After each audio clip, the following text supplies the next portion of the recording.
Hi, third graders. We are back with the second half of our shared read, Gray Wolf, Red Fox.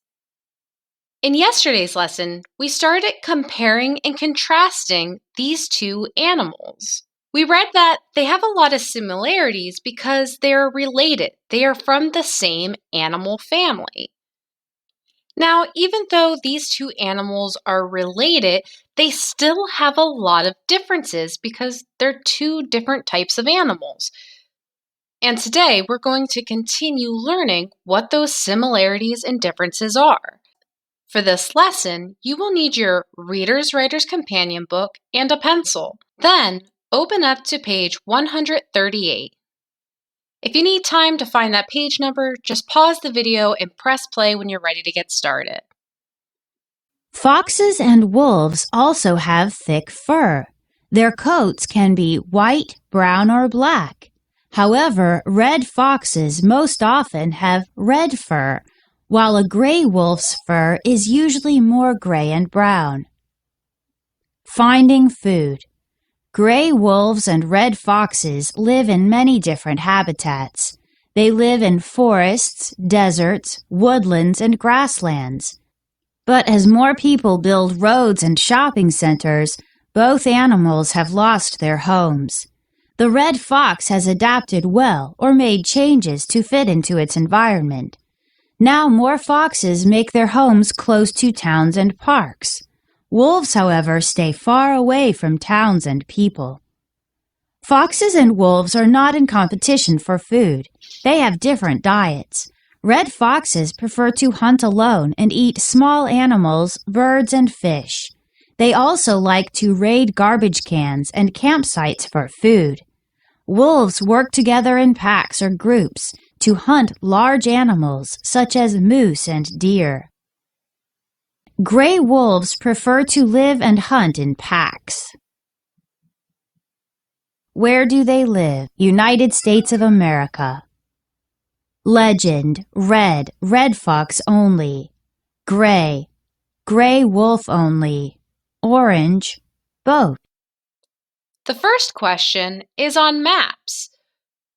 One of the text features in this expository text is a map, which we see right here.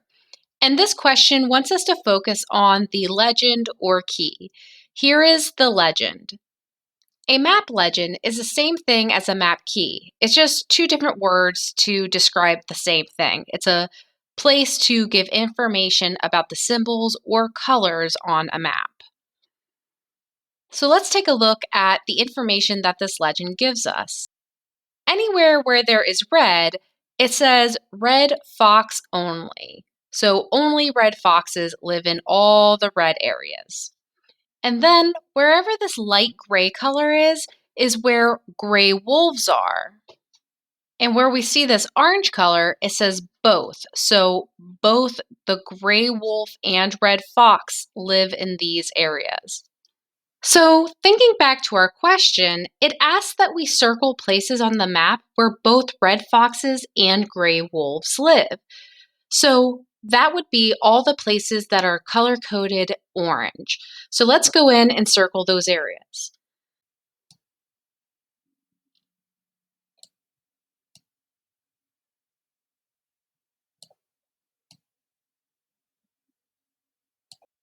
Once you have all the areas in orange circled, we're ready to move on to the next question. This question is focusing on paragraph 1, and it's about compare and contrast. It says, underline how a wolf's fur and a fox's fur are the same. So if it's asking how they're the same, we are comparing. Let's take a look at that paragraph. The first sentence says, foxes and wolves also have thick fur. This word also is a signal word that tells me that they are comparing. And in this case, it says that they have thick fur. So both animals have thick fur. Let's underline this entire sentence. So this paragraph begins by saying that they both have thick fur, and then it goes on to contrast how that thick fur is different. It talks about the different colors of their coats. This next question is on paragraph 2. This one's on sentence clues. It says, draw a box around clues that tell what habitats are. Let's reread to find our answer. It says, gray wolves and red foxes live in many different habitats. Okay, so I see this word habitat, and it says that these animals live there. I'm already getting a sense that they're about to describe what habitats are. Let's read on and see what the next sentence says. They live in forests, deserts, woodlands, and grasslands. So before we keep reading, there's two things I'm going to box in. I'm going to box in this part of the first sentence where it says, live in many different habitats. I'm boxing in this part of the sentence specifically because of these two words, live in. This tells me that this is a place where these animals are living. Then I'm going to box in the words forests, deserts, woodlands, and grasslands. I'm boxing in these 4 words because now I know what specifically these animals are living in. The habitats that they're living in are forests, deserts, woodlands, and grasslands. Let's continue reading. But as more people build roads and shopping centers, both animals have lost their homes. The red fox has adapted well, or made changes to fit its environment. Now more foxes make their homes close to towns and parks. So I'm going to box in this part of the sentence here because it's saying that they mostly live in these habitats, but now with the changes in their environment, they're moving closer to towns and parks. So these places are now becoming part of their habitat. Wolves, however, stay far away from towns and people. So even though foxes are moving closer to towns and parks, wolves are not. They're staying far away from towns and people. So we're not going to box this in because they are remaining in these habitats that we boxed in up here. Now let's take a look at paragraph 3. This one is rereading for information. It asks, why don't foxes and wolves compete for food? Write it here. Let's reread. Foxes and wolves are not in competition for food. Boys and girls, I hear similar words in the sentence that are in our question. This might be a right there question where you don't have to infer. The answer is right in the text. Let's keep reading. They have different diets. Red foxes prefer to hunt alone and eat small animals, birds, and fish. They also like to raid garbage cans and campsites for food. Wolves work together in packs or groups to hunt large animals such as moose and deer. So, why don't they compete for food? The answer is right in the text. It says they have different diets. Let's write that on the line. Since I am copying the sentence exactly as it is in the text, and I'm not using my own words to give this answer, I'm going to surround the sentence with quotation marks so that it is known that these aren't my words, that they belong to the author. So, quotation mark, they have different diets.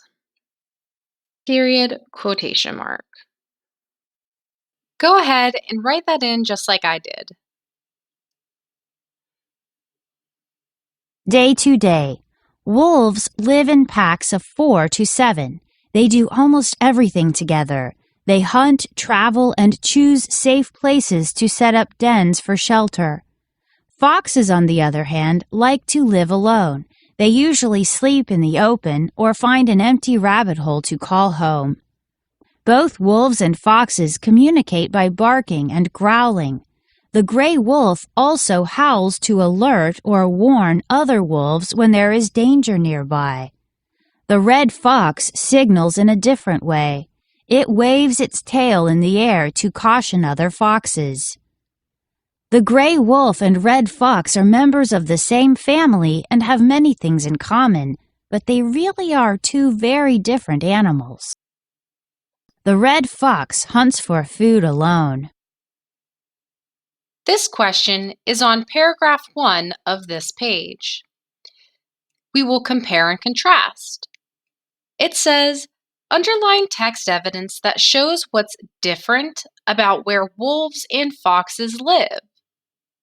The word different tells me that we are going to contrast.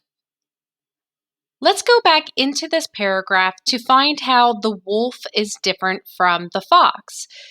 The beginning of this paragraph, it focuses on wolves, and in the second half of this paragraph, it focuses on foxes. It gives similar information on both animals, but tells how they're different. For example, here it says wolves live in packs of 4 to 7.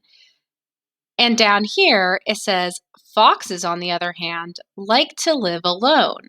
So let's underline those two pieces of information that show how they are different. Wolves live in packs. Foxes like to live alone. Underline both of those sentences. Let's look at how else this paragraph contrasts these two animals.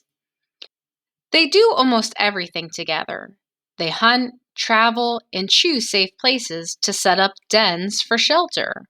So, wolves are choosing safe places to set up dens for shelter, whereas down here it says these foxes usually sleep in the open or find an empty hole to call home. So, for the wolf, I'm going to underline choose safe places to set up dens for shelter. And in contrast, foxes sleep in the open or find an empty hole to call home. Make sure you have both of these underlined. The next question is on paragraphs 2 through 3. 2, 3. This one's on sentence clues. It asks, what clues help you figure out what signals means? Since we know that this question is using sentence clues, I'm going to reread the paragraphs until we get to this word signals, and then I'm going to pay attention to the sentences around it to help me understand what this word means. Both wolves and foxes communicate by barking and growling. The gray wolf also howls to alert or warn other wolves when there is danger nearby. The red fox signals, there it is, in a different way. So the idea in this paragraph is how wolves and foxes communicate. And then it goes on to say how gray wolves do that. They alert and warn. And then it says foxes signal in a different way. So this is telling me that what was mentioned before was also a signal, because they're saying, well, foxes also signal, but in a different way. It goes on to say, it waves its tail in the air to caution other foxes. So, other words that the author uses that is like the word signals are communicate, warn, and caution. So, I'm going to write those words on the line. Communicate, warn, caution. Write these three words on the line. All right, boys and girls, that is our lesson for our expository text shared read, Gray Wolf, Red Fox. In this text, we learned all about how gray wolves and red foxes are similar and different. I hope you've enjoyed learning about these amazing animals as much as I have. Thanks for watching and learning with me today. Bye for now.